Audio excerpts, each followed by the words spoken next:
Alright, class. I hope everyone's doing well.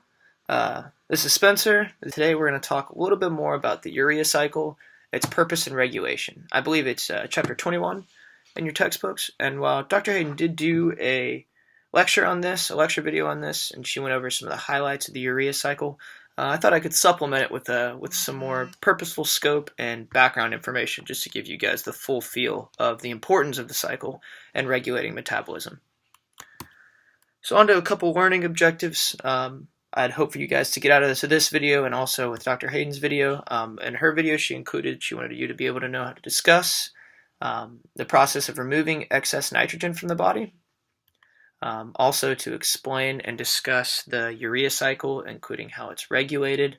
We talked about CPS a little bit. We're going to dive further into that and other forms of regulation with the cycle. Also, to be able to articulate the purpose and scope of the urea cycle, understanding how it fits into different metabolic pathways and its overall purpose in the body. Also, a question I want you to be thinking of while you're watching this video and studying and taking notes or anything along those lines, how does this process allow the body to function properly, and what types of pathologies or symptoms do we recognize medically when this process goes awry? So here's the overview of the urea cycle. Dr. Hayden included this in her lecture video. I just wanted to show it to you guys again. I won't be diving stepwise into the urea cycle because it's already been done for you. But we see the overall 5 steps. First step's not included. You see 2 different locations of the urea cycle, the mitochondria and the cytosol, and all the different enzymes used in this process. So overall, the urea cycle is a cycle of biochemical reactions occurring in many organisms. It functions in producing urea from ammonia. And ammonia and urea are 2 important compounds in the body. You know urea as the main component of urine and the excretory system, and ammonia as a basic substance, which you knew from general chemistry. So in mammals, the cycle takes place primarily in the liver and secondarily in the kidney. You also saw that there are a couple different locations for the urea cycle, like intracellularly. So you see that there are a couple steps in the mitochondria and a couple in the cytosol. So here's the overall reaction for the urea cycle. This first bullet point with the reaction is the unsimplified version, and then below that you see the simplified version. So you see that with 2 ammonia, CO2, 3 ATP, and a water molecule, you yield urea, 2 ADP, 4 inorganic phosphate, and AMP. Moving on to that, we're going to talk a little bit about ammonia and how it's important in the body, and why it builds up in excess, and essentially why you need a cycle to get rid of it. So ammonia comes from the deamination of amino acids during catabolism. It stems from dietary proteins, your meals, any sort of protein degradation. Ubiquitin was mentioned in amino acid catabolism. Basically, any sort of breaking down of proteins produces an amine group, which eventually binds to hydrogen and forms ammonia. And the body needs proteins and amino acid residues from food to synthesize enzymes and other proteins. So ammonia is constantly being replenished in the body. As you eat, you need those, essential amino acids, to ultimately build your own proteins, building kinesins or other enzymes or anything important like that.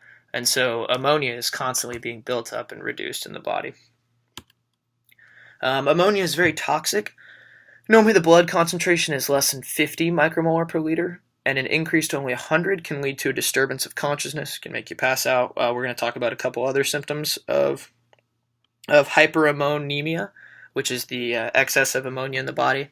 Normal concentration, a blood ammonia concentration of 200 micromoles per liter is associated with coma and convulsions, eventually leading to death. It's relatively harmless, and usually you can see the secretion right there, about 25 grams a day, which is a lot if you think about ammonia coming from breaking down of amino acids. So where does the cycle occur? I mentioned that there were a couple steps that took place in the mitochondria. So you see there are 2 mitochondrial steps. The formation of the carbamoyl phosphate, which you can see right there in the mitochondria, and the creation of citrulline. So those 2 steps take place in the mitochondria. with the other three cytosolic reactions completing the cycle. So the generation of organosuccinate, arginine, and ornithine. And the big picture, it's kind of interesting to think about how this fits into the TCA and the glycolysis. You know that the mitochondria is very important in metabolism as the TCA takes place there, also glycolysis in the cytosol. So it's cool to see the overlap between all these different metabolic processes. Next, we're going to get into regulation a little bit. So the urocycle regulation, it's primarily regulated by CPS, that carbamoyl phosphate enzyme. You see it here. It generates the carbamoyl phosphate. It's activated by N-acetylglutamate, which is a metabolite in amino acid degradation. So essentially that glutamate becomes the scapegoat for amino acids, or for amino groups during the breakdown of proteins. So as those proteins are broken down, those amino groups are transferred to the glutamate, forming N-acetylglutamate. That stimulates the urea cycle and activates that CPS so we can start converting that ammonia to urea and excreting it. The other enzymes in the cycle are controlled by their substrate concentrations. Now, Dr. Hayden mentioned this a little bit, so I won't get too in depth. But if you don't have citrulline, then that enzyme's not going to process the citrulline into arganosuccinate. Some factors that can alter the urea cycle are your diet. So if you have a large meal, you're going to upregulate the cycle just because you're going to be ingesting proteins, any sort of like red meat, or even meat in general like that, protein powder from working out, any of those dietary additions of protein is going to upregulate the cycle. Also in starvation, you can upregulate the cycle, which seems a little counterintuitive just because if you're starving yourself, you're not ingesting proteins, but you know that as you eventually get to a certain point in starvation, you're going to be digesting your own muscle, which would create those amino groups, ultimately the ammonia. So this cycle is very important. It's usually always turned on, regardless of meals or not. And the rate of the synthesis for the urea cycle enzymes is regulated by the demand for the urea cycle activity. So essentially, as you need the urea cycle to be upregulated, the synthesis of the enzymes that are a part of the urea cycle are also going to be upregulated. So you're going to be increasing the amount of enzymes you have. Some different pathologies for the urea cycle include a grouping of urea cycle disorders.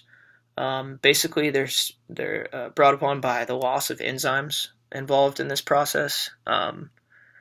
Some different kinds of phenotypes or symptoms include hyperammonemia, which is the increase in concentration of ammonia in the body, which can lead to encephalopathy, which is just another word for brain disease, any sort of brain disease. So we talked previously about coma, convulsions, even consciousness, and so we know that ammonia is very poisonous throughout the entire body, specifically in the brain and neural system.